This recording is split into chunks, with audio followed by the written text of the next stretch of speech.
Back to live show. పత్రికలో ప్రధాన వార్త చూడాలంటే రోజు భయమేసే పరిస్థితి. మళ్లీ నరమేధం. బాగ్దాద్లో రెచ్చిపోయిన ఐఎస్ వరుస పేలుళ్లకు దాదాపు 172 మంది బలి అని కొన్ని పత్రికలు రాస్తే, కొన్ని చోట్ల దాదాపు 130, 140 మంది. మొత్తానికి అన్ని ఖండాలతో సంబంధం లేకుండా, దేశాలతో సంబంధం లేకుండా చాలా టార్గెటెడ్ గా ప్లాన్ చేసుకుంటూ ఐసిస్ వెళ్తున్నట్టు కనిపిస్తోంది. త్రుటిలో హైదరాబాద్ కు మాత్రం భారీ పెను ప్రమాదమే తప్పిందని చెప్పుకోవాలి. ఎన్ఐఏ అలాగే సిటీ పోలీసుల సహకారంతో మొత్తానికి దాడులను అయితే ఖండించాల్సిందే. అందరూ ముక్తకంఠంతో దీనికి సంబంధించి కలిసికట్టుగా ఉండి సంయమనం పాటించాల్సిందని మరోసారి పిలుపునిస్తూ ఇవాళ లైవ్ షోలో మనం డిస్కస్ చేసుకునే అంశాలు. హైకోర్టు విభజనకు సంబంధించి సుప్రీంకోర్టు ప్రధాన న్యాయమూర్తి దాదాపుగా చాలా క్లియర్ కట్ గా చెప్పారు. సమ్మె విరమిస్తే దీని మీద నేను సానుకూల ధోరణిలో ముందుకెళ్లే ఆలోచన చేస్తాను, గవర్నర్తో మాట్లాడతాను, కేంద్రంతో మాట్లాడి ఇద్దరు ముఖ్యమంత్రులు కూడా మాట్లాడి విభజన విషయంలో న్యాయం చేసే పరిస్థితి ఉంటుంది. కానీ న్యాయాధికారులు రోడ్డు మీదకి వచ్చి సమ్మె చేస్తే ఎలా అని ఆయన కొంచెం గట్టిగానే మందలించారా. ఆ రకంగా ఇవాళ పత్రికల్లో కథనాలు వచ్చాయి. మరోవైపు విజయవాడలో ఆలయాల తొలగింపుకు సంబంధించి కృష్ణా పుష్కరాలు అలాగే నగర అభివృద్ధిలో భాగంగా కొన్ని ఆలయాల తొలగింపుపై తీవ్ర వివాదమే చెలరేగింది. ముఖ్యంగా మిత్రపక్షాల మధ్య వాగ్వాదాలు దాదాపుగా బాహాబాహి జరిగిన పరిస్థితి. అయితే మంత్రుల కమిటీతో కొంత పరిష్కారం దిశగా వెళ్తున్నట్టు కనిపిస్తోంది. ఇక నాగం జనార్దన్ రెడ్డిపై దాడిని తీవ్రంగా ఖండించారు. అన్యాయాన్ని ప్రశ్నిస్తే భౌతిక దాడులకు దిగుతారా, దీని మీద పోరాడతా అని చెప్పి అని వ్యాఖ్యానించారు. ఈ అంశాల మీద మాట్లాడుకుందాం. లైవ్ షోలో మనతో జాయిన్ అవుతున్నారు పాతూరి సుధాకర్ రెడ్డి గారు, ఎమ్మెల్సీ, టీఆర్ఎస్ సీనియర్ నాయకులు. ఇక సిహెచ్ వేణుగోపాల్ గారు, వైఎస్ఆర్సీపీ అధికార ప్రతినిధి, పార్టీ ముఖ్య నేత, జి ప్రేమేందర్ రెడ్డి గారు, తెలంగాణ బీజేపీ ప్రధాన కార్యదర్శి. ఇక విజయవాడ నుంచి లైవ్ లో అందుబాటులోకి వస్తున్నారు బోండా ఉమామహేశ్వరరావు గారు, విజయవాడ ఎమ్మెల్యే, ఏపీ టీడీపీ ముఖ్య నాయకులు. నమస్కారం అమ్మగారు. నమస్కారం అండి. చాలా కాలం నుంచి ఇబ్బంది ఏం లేదు, మిత్రపక్షాలు మిత్రులుగానే ఉన్నాయి. మళ్ళీ ఆలయాల వివాదంలో కొంత వివాదం చెలరేగిందా, మాటల దాడి, మాటల యుద్ధం. సరే, పత్రికల్లో బాహాబాహీలు దాదాపు కొట్టుకోవడం తక్కువే అన్నట్టు రాశారు. అయితే మంత్రుల కమిటీతో పరిష్కారం వచ్చినట్టేనా? కానీ కొంత డిస్టర్బెన్స్ అయితే వచ్చింది, ఒప్పుకుంటారా? అంటే ఒక విషయం అండి, ఇక్కడ పుష్కరాలకి దాదాపు 3.5 కోట్ల మంది ప్రజలు వస్తారని చెప్పి, భక్తులు వస్తారని చెప్పి ఒక అంచనా. దాంట్లో భాగంగా ఘాట్ల దగ్గర చిన్న చిన్న ఆలయాలు, ఇది ఇప్పుడు గుళ్ళు అంటే పెద్ద పెద్ద గుళ్ళు వేరు, చిన్న చిన్న మందిరాలు వేరు. అలాంటి చోట్ల, మందిరాల చోట్ల ఎక్కడైతే ఘాట్లకు అడ్డుగా ఉన్నాయో, అలాగే కనకదుర్గమ్మ ఫ్లైఓవర్ నిర్మిస్తా ఉన్నారు. ఆ నిర్మిస్తున్నటువంటి ఫ్లైఓవర్ అడ్డు తగులుతా ఉన్నాయో వాటిల్ని ఈ పుష్కర పనుల్లో భాగంగా తొలగించింది 3-4 గుళ్లే, చిన్న చిన్న గుళ్ళు. ఆ 3-4 గుళ్ళకి ఇవాళ అనవసరంగా కొంతమంది తమ స్వార్థ రాజకీయ ప్రయోజనాల కోసం ఏం చేశారు, ఇంకా ఎక్కువ గుళ్ళు తొలగిస్తున్నామని ఒక ప్రచారం తీసుకొచ్చారు. దాని అవసరంగా దానిలో వినాయకుడి గుడిని ఇక్కడ విజయవాడలో కెనాల్ రోడ్ లో ప్రసిద్ధమైన గుడి, దాన్ని తొలగిస్తున్నాం అని చెప్పన్నారు. ఇంకోటి విజయేంద్ర స్వామి గుడి, అది తొలగిస్తున్నాం అని చెప్పారు. ఎన్ని తొలగచ్చట్లేదు, ఎక్కడా డిస్టర్బెన్స్ లేదని చెప్పాను. శనీశ్వర దేవాలయాన్ని పార్షికంగా గర్భగుడిని అలా ఉంచి చుట్టూతా ఉన్నటువంటి ఎంక్రోచ్మెంట్ మండపాన్ని మాత్రమే ప్రభుత్వం తొలగించడం జరిగింది. ఇవాళ వీళ్ళేదో కొంతమంది నాయకులు మేము హిందూ ధర్మానికి, హిందువులుగా మాకు దేవుళ్ళు మా సొంతమే అన్నట్టు, లేదంటే మేమే తెలుగుదేశం ప్రభుత్వం ఏదో దేవుళ్ళకి వ్యతిరేకంగా అన్నట్టు, గుళ్ళకి వ్యతిరేకంగా అన్నట్టు, హిందుత్వానికి వ్యతిరేకంగా అన్నట్టు వీళ్ళేదో ఓన్ చేసుకుని మాట్లాడుతూ అనేది భావ్యం కాదు. అంటే పీఠాధిపతులు వీళ్ళతో ముందు ఒక మాట ఏమైనా మాట్లాడి చేస్తుంటే ఇంత ఇబ్బంది అయ్యి ఉండేది కాదా అమ్మగారు? ఋషి గారు, మీరు పెద్ద పెద్ద గుడి, ఇప్పుడు అమ్మవారి గుడి ఉందండి, అమ్మవారి గుడిలో గర్భగుడిలో గాని లేదంటే అమ్మవారి గుడి ప్రాంగణంలో ఏదైనా మార్పులు చేర్పులు చేయాలంటే అలాంటి పీఠాధిపతుల సూచనలు సలహాలు తీసుకోవాలి.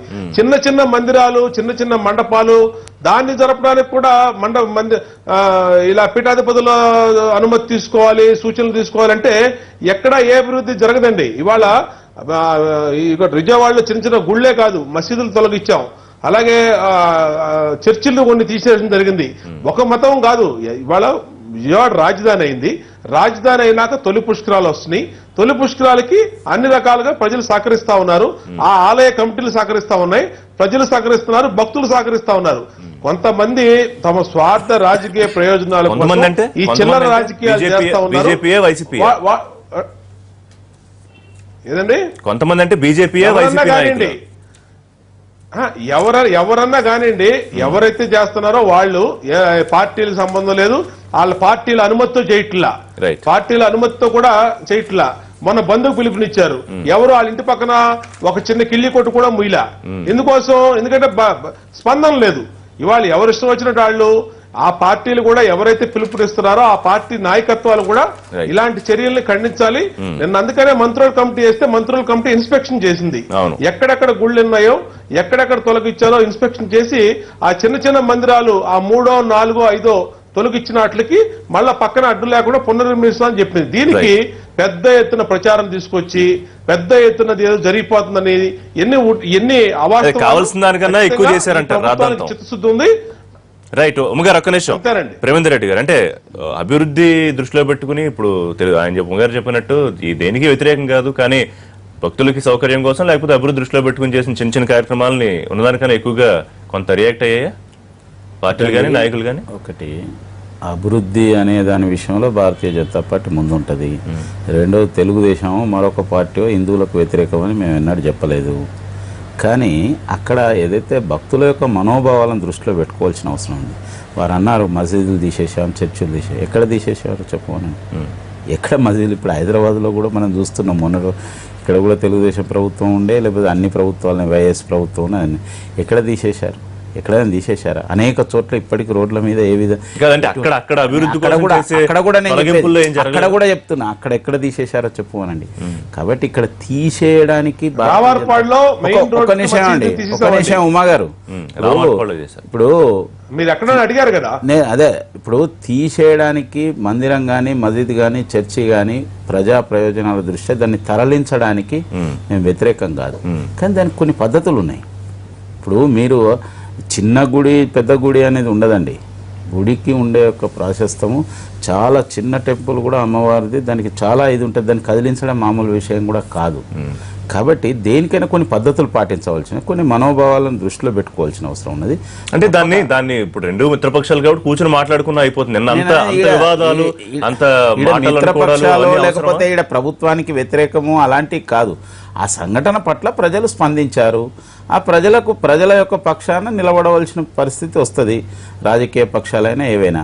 కాబట్టి అక్కడ ప్రజల యొక్క మనోభావాలను దృష్టిలో పెట్టుకునే తప్పితే అక్కడ మొత్తం ప్రభుత్వానికి వ్యతిరేకం, మొత్తం ఒక పార్టీకి వ్యతిరేకం అని కాదు. ఇప్పుడు ఆ ఇష్యూ పట్ల తప్పక ఏదైతే ప్రజల పక్షాన భారతీయ జనతా పార్టీ నిలబడుతుంది. అంత మాత్రాన మిగతా అన్ని విషయాలు అందులో తీసుకోవాల్సిన అవసరం లేదు. ఎందుకనంటే అక్కడ సిచ్యువేషన్ ఆ విధంగా ఉంది. ఉన్నప్పుడు తప్పక ప్రభుత్వం కూడా దాన్ని ఇవాళ మంత్రుల కమిటీ వేసామంటున్నారు.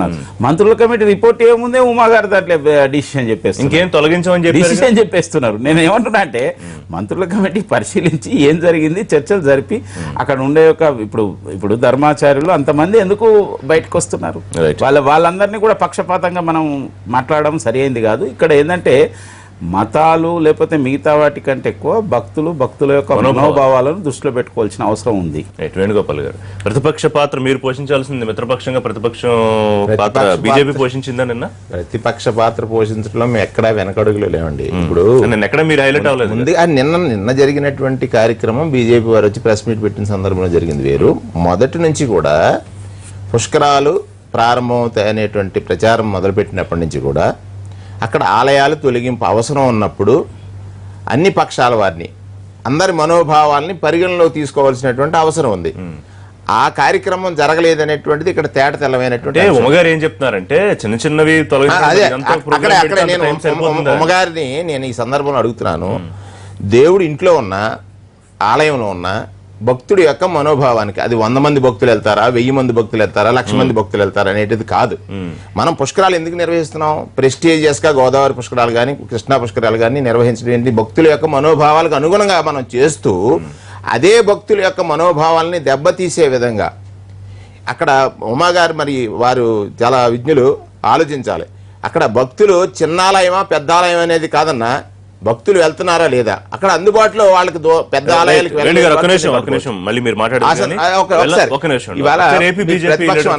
మీతో మాట్లాడతాను. నేను కంటిన్యూ చేద్దాం. వెల్లంపల్లి శ్రీనివాస్ ఉన్నారు, మాజీ ఎమ్మెల్యే, ఏపీ బీజేపీ నాయకులు. శ్రీనివాస్ గారు నమస్కారం. చెప్పండి సార్. పరిష్కారం అయినట్టేనా? మంత్రులు కమిటీ వేశారు, ఇక తొలగింపు ఉండదు, జరిగిన వాటిని కూడా ఎందుకు జరిగాయో పరిశీలిస్తామని చెప్పడంతో సమస్యకు ఒక పరిష్కారం వచ్చింది. అయితే సానుకూలంగా పరిష్కరించుకునే అవకాశం ఉన్నా కొంత నిన్న అనవసర రాద్ధాంతం ఏమైనా జరిగిందా? ఏం లేదు సార్, యాక్చువల్గా ఇదంతా కూడా వాళ్ళు సరిగ్గా అత్యుత్సాహంతో అధికార ప్రజాప్రతినిధులు కానీ అధికారులు కానీ చేసిన పనికి పూర్తిగా అందరూ కూడా ప్రజల నుంచి విపరీతమైన వ్యతిరేకత రావడంతో వాళ్ళందరూ కూడా ప్రభుత్వం ముందుకు వచ్చింది. చంద్రబాబు నాయుడు గారు ఫైనాన్స్ కమిటీ చేశారు. వాళ్ళందరూ మంత్రులు నిన్న అన్ని గుళ్ళు పరిశీలించారు. వాటన్నిటికి కూడా ఏం చేయాలనేది కార్యాచరణ చేసి అన్నిటికీ న్యాయం చేస్తారని మాటిస్తున్నారు. కాబట్టి అత్యుత్సాహంగా ఏంటంటే మన ఎంపీ గారు కేసీ నాని గారు, బొద్ద వెంకన్న గారు మరి ఎందుకు అంత వ్యక్తిగతంగా తీసుకొని చేస్తున్నారో అత్యుత్సాహ నాయకులదా అధికారులదా? ఇద్దరిది సార్. ఇప్పుడు అది అధికారులు వచ్చినప్పుడు అక్కడ ప్రజాప్రతినిధులు కూడా మాట్లాడుతున్నారు కదా, ఇవన్నీ మాట్లాడకుండా ఉంటుంటే బాగుండేది. ఇద్దరిది అధికారులతో పూర్తిగా ఫస్ట్ అధికారులతో, అదే విధంగా వాళ్ళ ఒత్తాసు పలుకుతూ ప్రజాప్రతినిధులు కూడా ఉంటది కదా తప్పనిసరిగా.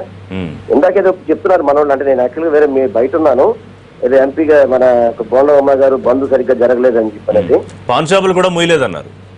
అదే సార్, అందుకే వారికి కళ్ళుండి చూడలేకపోతున్నారు. నాకు అర్థం కాని పరిస్థితి. ఎందుకంటే ఆ రోజు ఎలా బంద్ జరిగిందనేది మార్కెట్కి వెళ్ళి చూస్తే అర్థమవుతుంది. హడావడిగా ఆ రోజు అప్పటికప్పుడు సాయంత్రం 5 గంటలకి గుడి దగ్గరికి వచ్చి గుడి పవలు కట్టడం, గోశాల చేయమని చెప్పనేది ఎందుకు చెప్పారు? ఆ రోజు ప్రజల నుంచి స్పందన వచ్చింది. ఎవరు కూడా దాన్ని బంద్ చేయమని కానీ బంద్ ఎవరు బలవంతం చేసిన పరిస్థితి లేదు. ప్రజలకు స్వచ్ఛందంగా. శ్రీనివాస్ గారు, చిన్న అనుమానం గారిని కూడా అడుగుతాను నేను. మీ రెండు సరే ప్రభుత్వంలో భాగస్వాములుగా ఉన్నారు, కానీ ఏదో ఒక అవకాశం కోసం ఎదురు చూస్తున్నారు విమర్శించుకోవడానికి. అవకాశం కాదు సార్. ఇప్పుడు మేము అవకాశం అనేది గురించి ఆలోచించారు కాదండి. ప్రజలు ఇప్పుడు మిత్రపక్షంగా ఉన్నాం, మా బాధ్యత మాకు ఉంటుంది. కానీ ప్రజలు తరపున మాట్లాడాల్సిన బాధ్యత ప్రతి రాజకీయ పార్టీకి ఉంటుంది. తప్పకుండా ప్రజలు తిరిగి పట్టినప్పుడు ఎవరు కామ్ గా కూర్చుంటే ప్రజలు ఏదో ప్రతిపక్షం మిత్రపక్షం అని చెప్పి అనుకుంటే ప్రజలు ఇబ్బంది పడే పరిస్థితి ఉంటుంది. అందుకనే ప్రజలకు తరపున పోరాడడం తప్ప దాంట్లో తెలుగుదేశం పార్టీతో గొడవ పెట్టుకోవాలి ఇంటెన్షన్ ఎవరికి లేదు సార్. మాకెవరికి దాన్ని అంటే కొంత సామరస్య ధోరణిలో ఎక్కడైతే టేబుల్ కూడా పరిష్కరించిన అవకాశం ఇద్దరికి ఉంది కదా రెండు పార్టీలకి. అది పరిస్థితి మీరు దానికోసమే సార్ వెళ్ళింది. మన ఎమ్మెల్సీ వెంకన్న గారి ఇంటికి వెళ్తే అక్కడ ఎంపీ గారు తీరు బాగా సార్ పక్కకు వచ్చింది. ఆయన చెబుదాం న్యాయం కోసం ఆయన దగ్గరికి వెళ్ళడం జరిగింది. ఈ విషయంలో దేవాదాయ శాఖ మంత్రిని కూడా ఎక్కడో కూడా వారిని పరిగణలోకి తీసుకోవడం లేదు, వారికి సరి అయిన యొక్క ప్రాధాన్యత ఇవ్వడం లేదనేది చాలా సందర్భాల్లో తెలిసింది. రైట్. ఉమ్మగారు, అత్యుత్సాహం అధికారులది నాయకులదేనా? దేవాదాయ శాఖ మంత్రిని కూడా పరిగణలో తీసుకోవట్లేదని ప్రేమేందర్ రెడ్డి గారు అంటున్నారు. ఇప్పుడు ఒకటి రిషి గారు, అత్యుత్సాహం ఉన్నవాళ్లు బంద్కు పిలుపునిస్తే విజయవాడ నగర బీజేపీ మాకు ఈ బంద్తో సంబంధం లేదని చెప్పి ఆ రోజున ప్రకటన ఇచ్చింది. రాష్ట్ర భారతీయ జనతా పార్టీ కూడా మేము ఈ బంద్కి మాకు సంబంధం లేదని చెప్పి అత్యుత్సాహంగా ఆ రోజు ఎవరు విజయవాడ నగర బంద్కి పిలుపునిచ్చారు, ఆ అత్యుత్సాహం మీద ఆ పార్టీ సొంత పార్టీ అధిష్టానం ఏ విధంగా ప్రకటించిందో అన్ని మీడియాలో చూసాం. అసలు ఈ పార్టీకి ఈ బంద్ పిలుపుకి సంబంధం లేదని చెప్పి వాళ్ళు అన్నారు. అట్లాగే మంత్రుల కమిటీలో నిన్న 2 మంత్రులు భారతీయ జనతా పార్టీ మంత్రులు ఉన్నారు. ఆ వాస్తవాలు వెళ్ళి అన్ని గుళ్ళు కూడా పరిశీలించారు. ఎక్కడ అసలు ఎక్కడైతే వీళ్ళు మాట్లాడుతూ ఉన్నారు కానీ దానికి అక్కడ వాస్తవాలు పరిశీలనలో ఎక్కడా సంబంధం లేదు. వీళ్ళు ఏ ప్రచారం చేశారు? వినాయకుడి గుడి పగలగొట్టేస్తా ఉన్నారు, విజయన్ స్వామి గుడి పగలగొట్టేస్తా ఉన్నారు, అసలు ప్రచారం చేశారు. భారతీయ జనతా పార్టీ మంత్రులు వెళ్ళి చూస్తే ఏ గుళ్ళు తీలా నేను ఇందాక చెప్పినట్టు ఆ 3-4 ఆంజనేయస్వామి గుడి ఒకటి, శనీశ్వర ఆలయం పాక్షిక గర్భగుడం అలాగే ఉంది. సీతమ్మ వారి పాదాల దగ్గర కొంచెం తీశారు. శ్రీనివాస్ గారు మాట్లాడండి. వారు పచ్చి అబద్ధాలు మాట్లాడుతున్నారు సార్. ఏ గుళ్ళు తీలేదని చెప్పినది చెప్తున్నట్టుగా మీరు డైరెక్ట్ గా వారితోనే మాట్లాడచ్చు. అందుకే సార్ ఇప్పుడు ఏ గుళ్ళు తీలేదంటారు కదా, పోనీ ఇప్పుడు రమ్మనండి వెంకన్న గారిని ఎన్ని గుళ్ళు తీసుకొచ్చి పెడతాను నేను. ఇప్పుడు మన ఉమా గారిని నిన్న అందరూ వెళ్ళారు కదా మంత్రులు, అందులో బీజేపీ మంత్రులు కూడా ఉన్నారు, వాళ్ళు ఏం చెప్పలేదు కదా. మరి మంత్రుల కమిటీలో మీ నాయకులు కూడా ఉన్నారు కదా. తీసిన అన్ని పునర్నిర్మిస్తా అని చెప్పారంటే దాని అర్థం ఏంటి సార్? తీసినట్టే కదా సార్. అది తీసిన గుళ్ళని పునర్నిర్మిస్తాం, మళ్ళీ అన్ని కూడా భద్రపరిచి సీతమ్మవారి పాదాలు కడతామని చెప్పారు, మళ్ళీ ఆంజనేయ గుడి కడతామని చెప్పారు, శనీశ్వర గుడిని మళ్ళీ దేవస్థానం మళ్ళీ నిర్మిస్తామని చెప్పారు, గోసాలకి మళ్ళీ కూర్చొని వాళ్ళకి చూసింది చెప్పారు కదా సార్. ఎన్ని చెప్పడానికి లేదండి.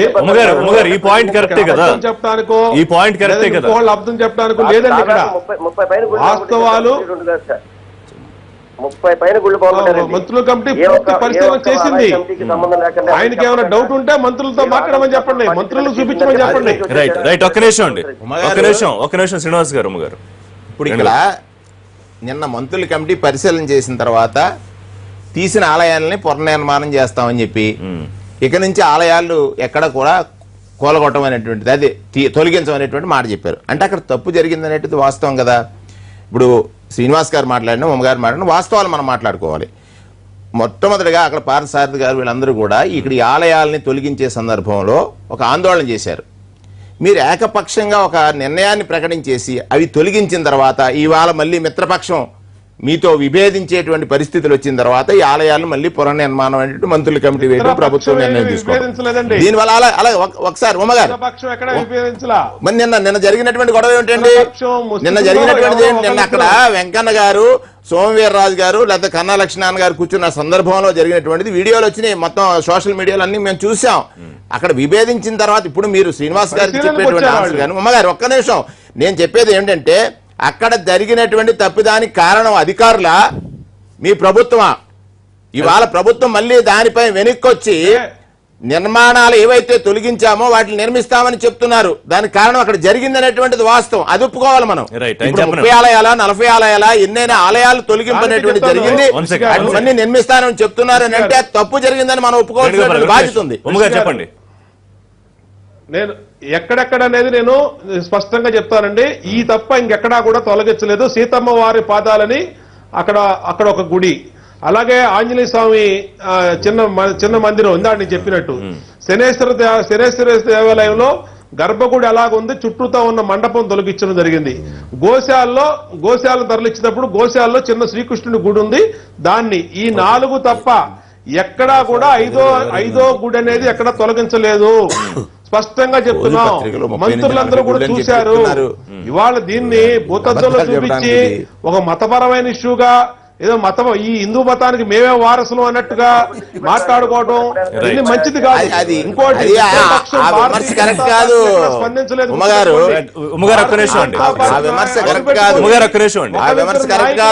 తప్పితే భారతీయ జనతా పార్టీ దీన్ని ఖండించింది. గారు ఈడ ఉమ్మగారే ఒప్పుకుంటారు, ఇది మనోభావాలకు సంబంధించినటువంటి అంశం. ఎందుకంటే మోరోవర్ కృష్ణా పుష్కరాలు వస్తున్నాయి, కృష్ణా పుష్కరాలకు ఘాట్ల నిర్మాణం జరగాలనేటువంటిది వీడు హెల్ప్ చేస్తున్నాం అని చెప్తాడు. అదొక సెంటిమెంట్ భావం. ఎందుకంటే కృష్ణా పుష్కరాలే సెంటిమెంట్, దానికి అనుగుణ్యంగా మరొక సెంటిమెంట్ ఉండేటువంటి ఒక దేవాలయాలను కూల్చడం అనేటువంటిది ఇంకో సెంటిమెంటేనా, కాబట్టి క్లాష్ అయితే లేదా ఇక్కడ. కాబట్టి అందుకొరకే అధికారులు గాని ప్రభుత్వం గాని చాలా సున్నితమైనటువంటి అంశం కాబట్టి అధికారులకు ఎప్పటికప్పుడు అధికారులు క్లారిఫికేషన్ తీసుకుంటూనే ఉన్నారు. ఎందుకొరకంటే నిన్న మున్సిపల్ కమిషనర్ గారు స్పష్టంగా చెప్తారు, ముఖ్యమంత్రి గారితో కూడా మాట్లాడినాము, ఈ దేవాలయం తరలిస్తున్నటువంటి సందర్భాన్ని పురస్కరించుకొని చంద్రబాబు నాయుడుతో కూడా మాట్లాడినాం, వారి యొక్క అనుమతి తీసుకునే చేస్తున్నాం అని అనేటువంటి ఒక మాట వచ్చింది. ఈడు వచ్చినటువంటి ఒక క్లారిఫికేషన్ ఉమ్మగారితో మేము కోరేది ఒకటి, ఎప్పుడైతే కమిటీలు ఉన్నాయి దేవాలయ చిన్న గుడి కానీ దానికి ఒక కమిటీ ఉంటుంది, వారే శ్రీనివాస్ గారు చెప్తూ వచ్చారు, మా తాతల నొప్పటి నుంచి ఉన్నటువంటి ఆంజనేయ స్వామి యొక్క కమిటీ ఏదైతే ఉన్నదో వాళ్ళ తాతల నుంచి వస్తున్నటువంటి కమిటీ, కాబట్టి ఆ కమిటీ సభ్యులను కూర్చునబెట్టి ఒక నిర్ణయానికి వచ్చి ఈ విధంగా తీస్తున్నాము అనేటువంటి చెప్పి చేసినట్టయితే ఇదంతా జరిగే. ఏకపక్షంగా నిర్ణయం చేసినని మీ మీద ఆరోపణ ఉన్నది. శ్రీనివాస్ గారు ఏదైతే మంత్రుల విధానం చూడండి, అంటే ఏకపక్షం ఉందా లేదా అందులో? రైట్. ఉమ్మగారు, మంత్రుల కమిటీ ఫామ్ అయింది, ఇక తొలగింపులు ఉండవు, అలాగే తొలగించిన వాటిని పునర్నిర్మిస్తామని చెప్పారు కాబట్టి ఇక సమస్యకు పరిష్కారం వచ్చిందనుకోవచ్చా? ఇవాళ పీఠాధిపతులు దాదాపు 30-40 మంది ఏదైతే మరొకసారి ఆందోళనకు సిద్ధపడుతున్నారో వారితో మాట్లాడి దాన్ని విరమింపజేసే ఆలోచన ఏమైనా చేస్తుందా ప్రభుత్వం వైపు నుంచి? కాదండి, వాస్తవాల్ని పీఠాధిపతులు కూడా మేము చెప్పడానికి సిద్ధంగా ఉన్నాం. వాస్తవాల్ని పెద్దలకు అందరికి కూడా వివరించడానికి మాకే అభ్యంతరం లేదు, దాపరికం లేదు దీంట్లో. నాడు వారు అన్నట్టు ఆలయ కమిటీలతో కూడా కొన్ని కమిటీలతో శనేశ్వర ఆలయం కానీ అలాగే చిన్న ఆలయాలకు ఎవరైతే చిన్న కమిటీలు పెద్దలు ఉన్నారో వాళ్ళతో కూడా మాట్లాడటం జరిగింది. ఇప్పుడు ఇవాళ ఏమంటున్నారంటే వాళ్ళెవరు చిన్న అభ్యంతరాలు లేదా చిన్న ఇది చెప్పినా దాన్ని భూతత్వంలో పెట్టి కొంతమంది వ్యక్తులు తాము చూపించుకోవడానికి తమ పాపం గడుపుకోవడానికి చూపిస్తున్నారు తప్పితే ఇక్కడ మిత్రపక్షం భారతీయ జనతా పార్టీ అందరూ కలిపి